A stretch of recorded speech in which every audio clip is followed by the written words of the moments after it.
Gunsmoke, brought to you by Chesterfield. To put a smile in your smoking, always buy Chesterfield. Made the modern way with Accuray. Around Dodge City and in the territory on West, there's just one way to handle the killers and the spoilers, and that's with a U.S. Marshal and the smell of Gunsmoke.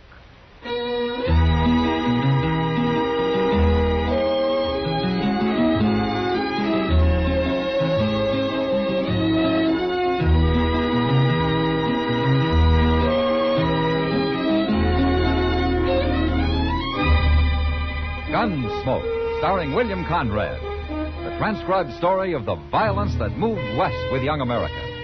And the story of a man who moved with it. I'm that man, Matt Dillon, United States Marshal. The first man they look for and the last they want to meet. It's a chancy job, and it makes a man watchful and a little lonely.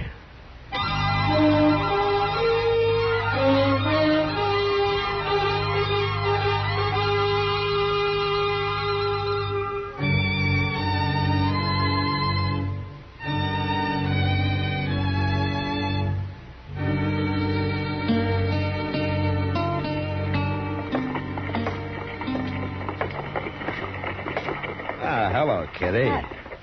Matt, you scared me. Oh, you were concentrating mighty hard on something in that window. Mr. Jonas has some new ladies' shoes on display. You see them? Oh, yeah. Those narrow, square-toed ones, Matt. Which pair do you like best, the lace or the button? Well, tell me. Well, I don't know, Kitty. They're both fine. Well, you got to decide one or the other. Oh, Matt. no, I don't have to decide either. I'm not in the market for ladies' shoes. Well, neither am I. What? Look at those prices. $2.65 for a pair of shoes. Did you ever hear such a thing? Kitty, I only stopped to say hello, not to argue about ladies' shoes. Well, I still think somebody ought to complain to Mr. Jonas. Well, it's not my job. I got enough trouble as it is. Well, I'm going in and tell Mr. Jonas what I think of his prices. Have a good time, Kitty. You bet I will.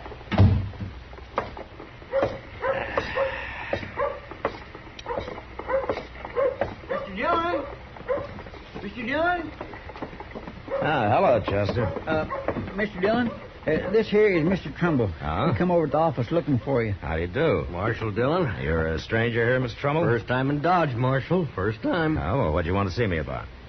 I want a badge, Marshal. I want you to make me a deputy. A deputy? Now, you look here, Mr. Never mind, Chester.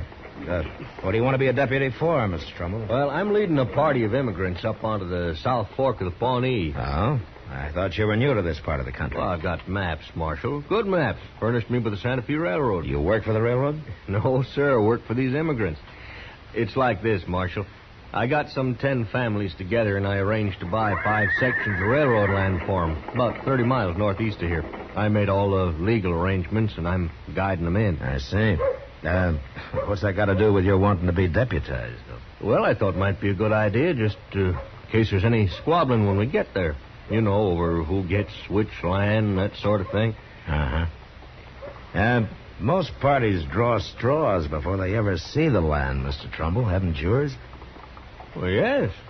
Sure, of course. Well, then why should there be any trouble? Well, one of the men's having a little wife trouble, Marshal. You know how it is. Well, maybe I better ride out with you. No, that won't be necessary. Everything will probably work out fine. Yeah, sure. Where are these pilgrims of yours? Well, we're in camp down by the Arkansas. We're pulling out in the morning. Well, I thank you anyway, Marshal. Goodbye, Chester. Goodbye. Well, that man sure has got a lot of gall. Yeah, he's some confused, Chester. How do you mean? He can't seem to decide if there's going to be any trouble or not. Yeah, maybe we can find out for him. Come on.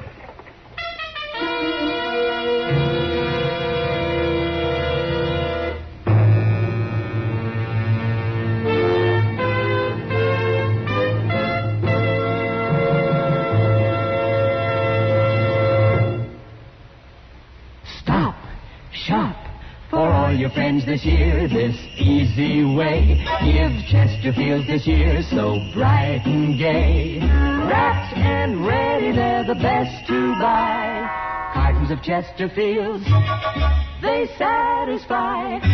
This Christmas, give everyone Chesterfields. Chesterfields are easy to give because they come ready to give in a bright red special holiday carton that's wrapped in its own colorful Christmas ribbon. Everyone enjoys Chesterfield's smoother, cooler smoking pleasure. So, to all your friends this year, say Merry Christmas with cartons of Chesterfields. No wrapping, no tying. They're easy to give because they come ready to give. Chesterfields in the bright red special holiday carton. Wrapped and ready, they're the best to buy. Cartons of Chesterfields, they satisfy.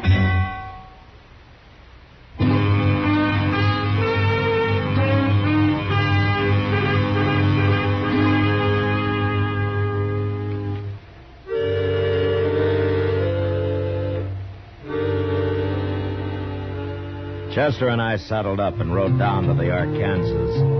It was easy to find the immigrant camp. A dozen wagons were scattered through the cottonwoods, and there were campfires everywhere. But the people themselves were all gathered together in a big circle. We rode up to them, but nobody paid any attention to us.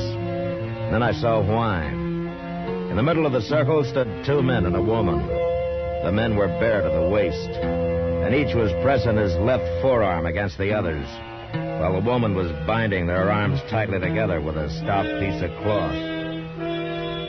In their right hands, the men held bowie knives.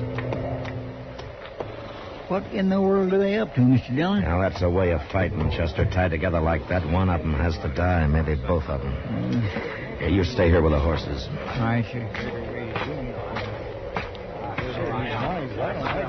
Will you stand aside, please? Let me through here, huh? Make that knot tight, Sidney. Do you have to go through with this? No man messes around with my wife. He didn't mean nothing by it. We was talking, that's all. Now get out of the way, Sidney. You ready, Keppert? You're a fool, Calhoun. But I'm ready. All right, hold it, you men. Stay out of this, mister. I'm a lawman, Calhoun. I don't like this kind of fighting. Now drop those knives. Both of you. I mean it. There's mine, Marshal. All right, now yours, Calhoun. Well, can't fight an unarmed man. All right, you, Sidney. Take one of those knives and cut them loose. All right. Next time, I'll shoot you on sight, Keppert. I told you you're a fool, Calhoun. For keeping you away from my wife? Why don't you find one of your own? Wait a minute, Calhoun. I don't want any shooting. Now, I'm warning you. 30 miles isn't far from Dodge, and I'll come take you both back to jail if I hear any more about this. Now, you get back to your own wagons. All of you get back to your wagons. The party's over. Chester. Chester. And now, where did he go to? Chester! Yes, sir, I'm coming, Mr. Dillon. Now, where have you been? Nowheres? Nowheres, huh? Well, I was only talking to a fellow over there. Huh? Now, that's Trumbull. Yes, sir. Now, what were you talking to him about? Nothing. I was just finishing a little talk we started the other day. It wasn't nothing important. Oh? Now, you hiding something, Chester? Why, what would I be hiding? I don't know. But I guess you'll tell me when you want to. Yes, sir. All right, let's get back to Dodge.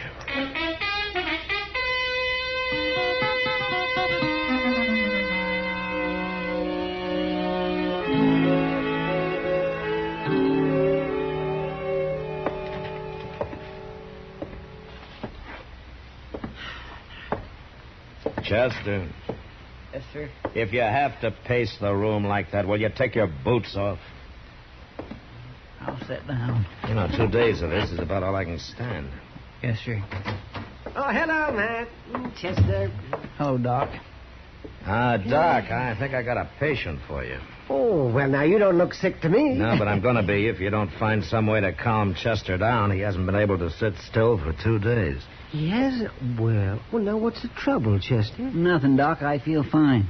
Well, then why can't you sit still? It's sick people who have to sit still, not well ones. Well, that depends on what you're sick with. I ain't sick with nothing, I tell you. You know, Doc, I think he's got a wormy brain.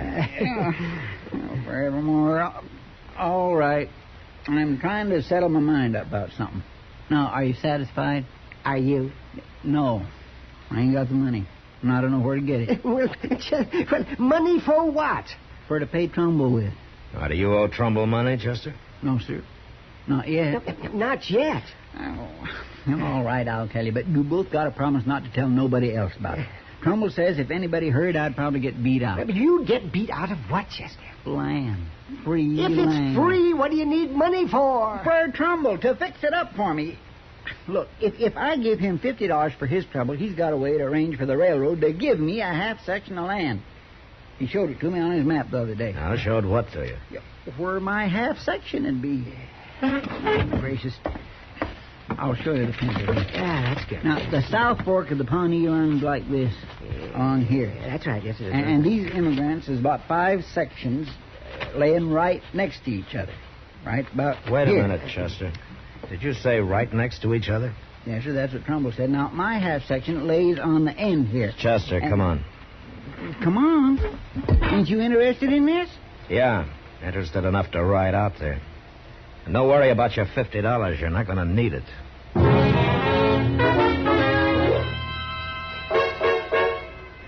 It was just after sunset when we hit the South Fork of the Pawnee, and a half hour later we spotted the first immigrant wagon. A man was working nearby trying to shape the foundation for a cabin from some red cedar he'd snaked up from the river. We got down and walked over to him. It was Keppert. The man Calhoun was about to fight for chasing his wife. Hello, Marshal. Hello, Keppert. This is Chester Proudfoot. Glad to know you. Keppert. Well, what are you doing out here, Marshal? There ain't been no trouble. Yeah, Keppert, I'm afraid there has been. What do you mean? Hey, look yonder. That fella coming toward you is in a hurry, ain't he? It's Calhoun. He's got a rifle. I better get mine. No, you stand where you are, But Keppert. he might shoot me. You saw what he was like? You'll have to shoot me first. Keppert. Well, now what's the trouble, Calhoun? I'm looking for my wife, Sidney. If she was here, you'd see her, wouldn't you? Maybe she's down by the river. You can look there, too, if you want. What's the marshal doing here? He was about to tell me. And then he can tell me, too. I came here to tell all of you, but I want to ask you something first. What? Do any of you have bills of sale from the railroad for this land you're on? No. No, not yet, Marshal. Trumbull just gave us a receipt and said the railroad would send us a bill of sale. Uh-huh. But you've already paid. Sure. Each man gave Trumbull $400 for a half section. And $25 on top of that for his services. That's right. What are you asking for, Marshal? I understand these sections lie right next to each other, huh? They do for a fact. What's wrong with that? Well, I guess you don't know it, but when the government granted land to the railroad, it only granted alternate sections. Every other one. So the railroad couldn't sell sections lying right next to each other, could it? No. No, it couldn't. Yeah. Maybe that's why Trumbull hasn't given you any bills of sale. There aren't any. Why, he robbed us. Where is he now? I don't know. I ain't seen him since last night. Well, then I think we better start looking for him. Wait a minute. Yeah, what is it, Keppert? I got something to say. It's mostly to Calhoun. Oh, you two can settle your problems later. No, Marshal, we got to settle them right now. You'll see why. Now, listen to me, Calhoun. I ain't a man for much talking, especially about women. But the way things are, I got to say it. Say what? Your wife, Sidney. I never went near her. Never once. Now, that's a lie. No, it's the truth. I hate to tell you this, Calhoun, but it was her that come after me. What? I told her not to. I told her to stay away.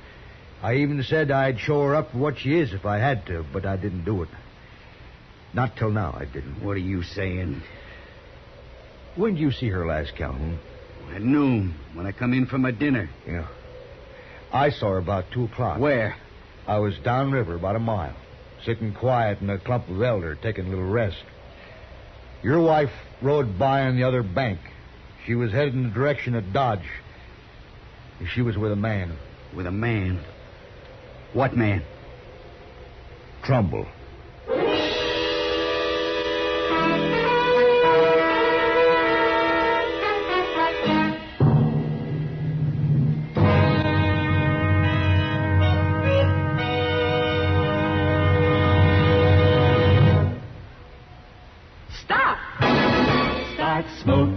a smile with Chesterfield. Yes, put a smile in your smoking. It's as easy as ABC. Because Chesterfields made with Accuray are A, always milder. B, better tasting. C, cooler smoking. Yes, a Chesterfield is always milder. Accuray controls your Chesterfield in the making. Gives it a more even distribution of fine tobaccos that burn more evenly, smoke much milder. A Chesterfield is better tasting. An Accuray Chesterfield draws more easily, lets you enjoy all the flavor. And a Chesterfield is cooler smoking. 14% more perfectly packed than cigarettes made without Accuray. You enjoy cooler smoking. No hot spots. No hard draw. So always buy Chesterfield. Put a smile in your smoking, just give 'em a try. Light up a Chesterfield, they satisfy.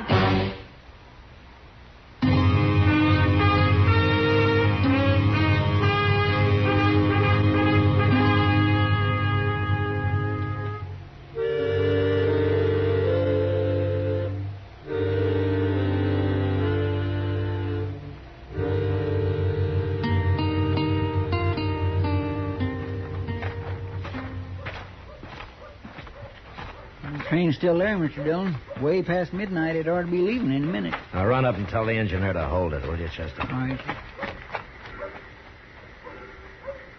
Marshal. Yeah. Look, coming out of the depot. It's Trumbull and my wife. Yeah. They don't see us. They ain't even looking this way. You let me take him, Marshal. No. He's rightfully No, mine. Calhoun. You might get excited and shoot him before he draws. I'll handle this.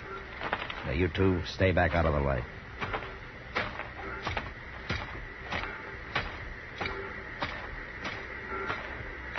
Hey, Trumbull. Marshal. Evening, ma'am.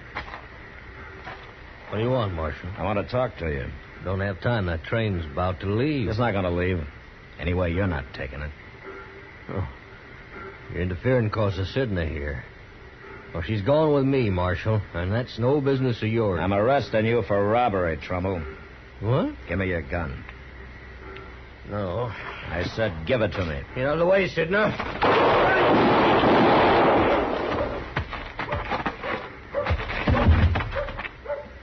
You killed him. You killed him. Jim! Is he dead, Marshal? Yeah. Kephart, see if he's got the money on him, huh? I sure will, Marshal. I didn't mean nothing, Jim. He made me go with him. It wasn't my fault. You believe me, don't you, Jim? I don't even want to talk to you. But it's true. I found it. Here it is, Marshal. Should be over $4,000 there. Good. We'll count it later and give it back to everybody. Marshal, Yeah, what, Calhoun? I'd like mine now. Yeah, all right.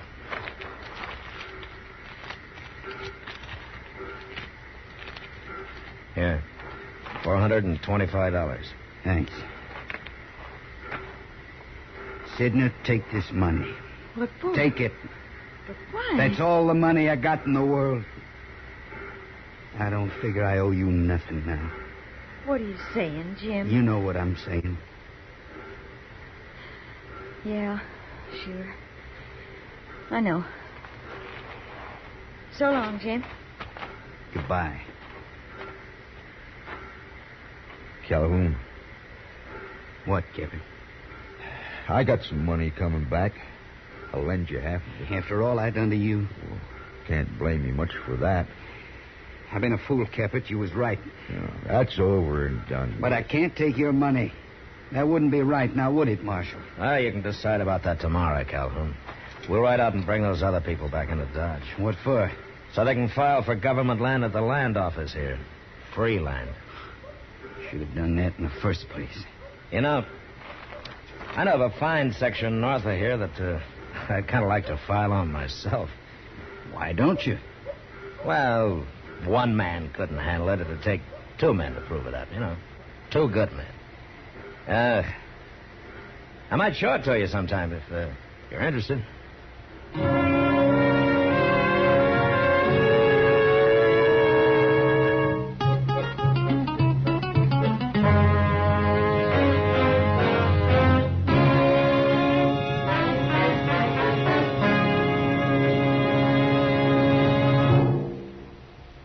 In a moment, our star, William Conrad.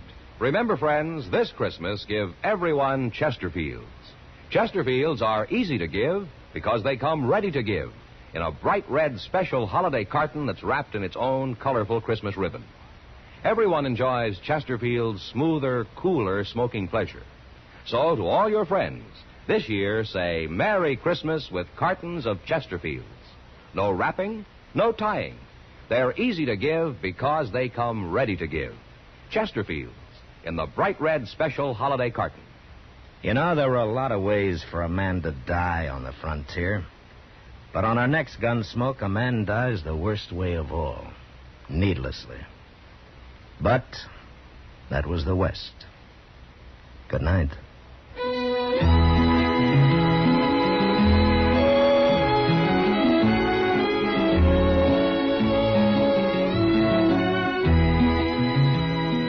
Gunsmoke, produced and directed by Norman MacDonnell, stars William Conrad as Matt Dillon, U.S. Marshal. Our story was specially written for Gunsmoke by John Meston, with music composed and conducted by Rex Corey.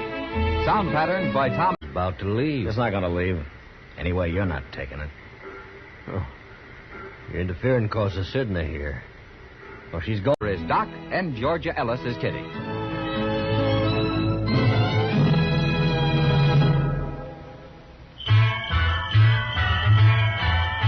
Make Christmas their red letter day, their L&M red letter day.